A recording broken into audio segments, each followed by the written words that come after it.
Niko House, one of our most popular American guests, is a commentator, founder of MCSC Network, and always welcome on the show.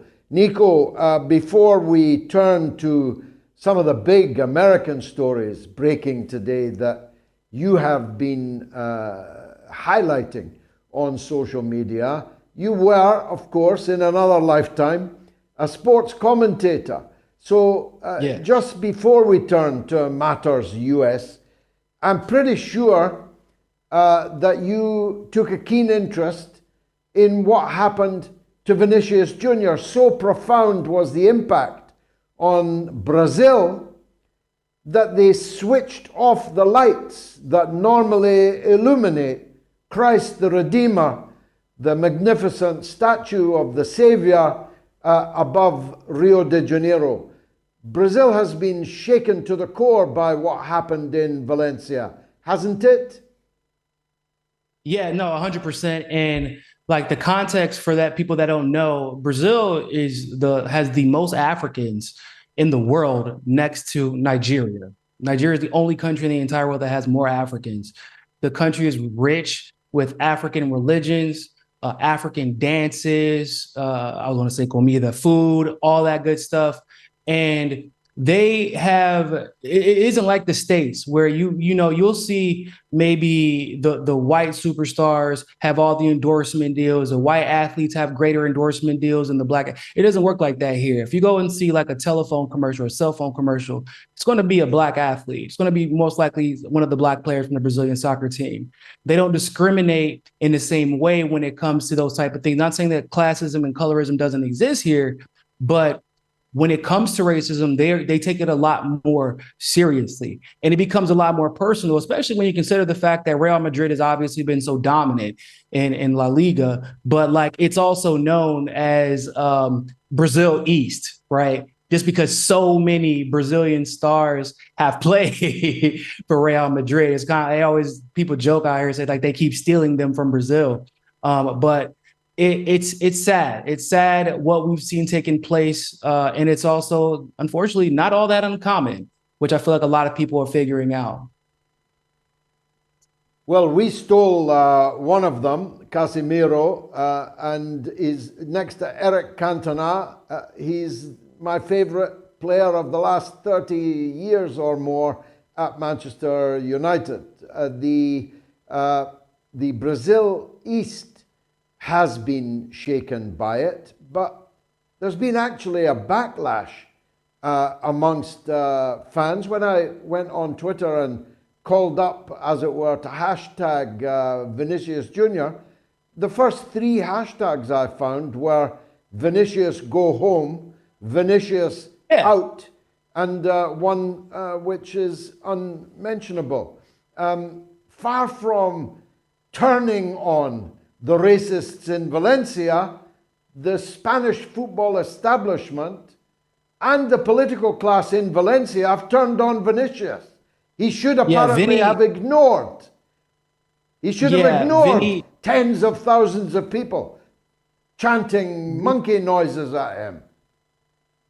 It's upsetting to know like Vinny, what they call him in Brazil, Vinny Jr. is not alone. I know as crazy as it sounds, people forget, I believe it was during the World Cup where they were cheering on these black footballers, and then the moment that they didn't come through to win, not the World Cup, the Euro Cup, my apologies. The moment that they didn't come through and pull through for England in the end, they were immediately monkeys. Ronaldinho went through this while he was in Barcelona. Eto'o, a Cameroonian soccer player, also went through this. There is, speculation that throughout the years, the reason that there haven't been more black players to win the Ballon d'Or, get the endorsement deals, is because they're black and they wanted the marketability to kind of lean towards white athletes. I mean, I personally even have a theory that the reason that they have kind of propped up Messi and, to be fair, got rid of, and I do mean got rid of, basically every black superstar in Barcelona, including Eto'o in his prime, was because they wanted Messi to be the undisputable face of soccer internationally. And that led to Ronaldinho kind of being removed, and you see his decline because it was kind of somewhat unjust. Eto'o being removed, Neymar and Messi have had their beefs. Mbappe and Messi don't even get along seemingly don't even get along right now. And we know what Mbappe was even called by Argentinians and some Spaniards. So this has been a consistent problem in soccer, and I don't feel like it's being substantively addressed. And it's probably because they're still making a bunch of money, right? The organizations themselves and FIFA as an organization is still making a bunch of money. And they're just like, this is the way things have always been. But I was watching one interview where they said this doesn't just start at the highest levels. This is actually permeating through the youth leagues. The moment that there's a black kid from another country like Brazil or another country in Africa like Cameroon that's athletically gifted, they immediately start attacking those kids. The white Spaniards and the other Europeans start attacking those kids, 6, 7, 8 years old, to kind of let them know their place. And that in turn actually affects how they perform on the pitch. Like, they're not as assertive. It's hard to build up chemistry. And if you know anything about soccer or sports or team sports in general, if the coaches and the management doesn't feel like you are a part of chemistry, a positive chemistry building, no matter how skilled you are, they will remove you from the lineup and you won't even get the chance to show how great you are on that pitch. So like, it's a problem that's been permeating throughout the youth leagues, throughout professional soccer. And yeah, do they get, obviously black Brazilian players and Brazilian players in general and black players in general do get a lot of opportunity overseas. That's not really what we're arguing here. What we're arguing is that there is never going to be a black Messi as long as this behavior is allowed to be permitted and at least ignored. I won't say it's encouraged, but it's at bare minimum ignored in FIFA and the major leagues. Niko, let me turn, although I could talk to you about that for much longer, let me turn to a big story that you've been highlighting today, which is what is fast becoming a pattern. We now know, thanks to the Durham report, that the FBI were central to the Russiagate hoax, which has been now entirely discredited. But now we're discovering that the FBI were up to their neck in the so-called January 6th insurrection. Tell us what the audience doesn't yet know. So the reason that we know the FBI was up to their necks in the January 6th insurrection is because the FBI agents told us so, which is crazy to say. And some people might say, well, what is their motive in coming out right now? If you actually go back and watch the testimony that they make in front of Congress, they wanted to come out sooner, except they faced retaliation from the very same FBI. One gentleman even describes the fact that once he tried to come out and expose the corruption, not just about the FBI being involved in January 6th, but the way that certain people have been denied their due process simply for being there that day. And he wanted to expose all this. They removed him from his post, moved his family across the country to a different post. The moment he was about to check in, they wouldn't let him check into his new duty station.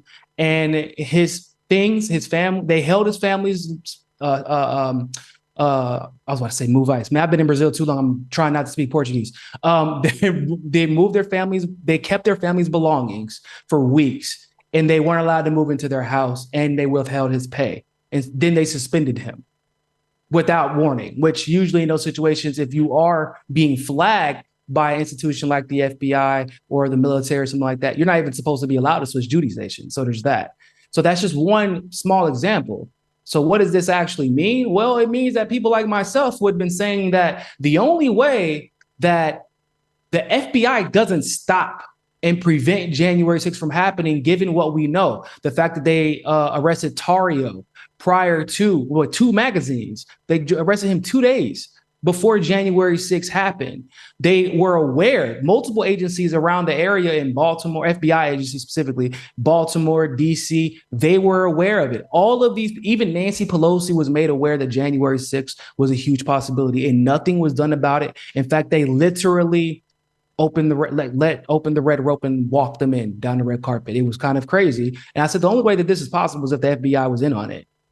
And lo and behold, they were.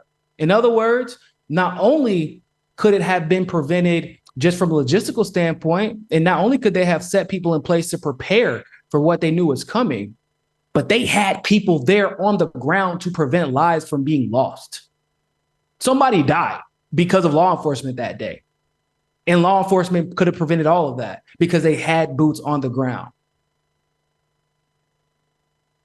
Mind you, Nancy Pelosi saved the United States economy during the Great Depression, according to Joe Biden this week, which makes her approximately 120 years old. She's looking quite well for a lady of such advanced age. I was going to say, it isn't that crazy to believe that Nancy Pelosi or Dianne Feinstein, for that matter, is 111 years old. Good God. But it's the whole situation right now. So in the same month, right, we just found out the FBI was involved in a massive scandal to accuse a sitting president, of colluding with an adversarial nation, according to the US, to overthrow an election. And it turns out it wasn't just like mismanagement. It wasn't, oh, we kind of got this wrong after a thorough investigation.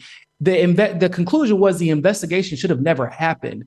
Now, I don't know about you, George, but in my opinion, that's tantamount to treason, because it was for a political objective to overthrow a sitting president, refuse to accept the results of an election, to overthrow a sitting president and put in the person that they wanted to be in charge. That's treason.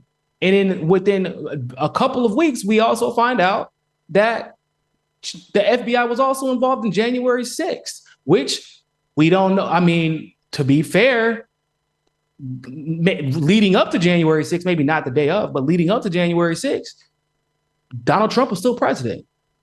So now, if I'm Donald Trump, I have two examples of my intelligence community trying to commit treason effectively, or at least being complicit in it, even if all of them weren't involved. And at that point, how can we as a country, or how can the US as a nation trust anything that comes from the FBI or the CIA, for that matter, for other reasons? But how can we believe that the government is legitimate, that those institutions are legitimate? I don't believe they're legitimate, nor have I ever believed they're legitimate. But now we're in a different stratosphere of, like, these are things that the US would invade another country over.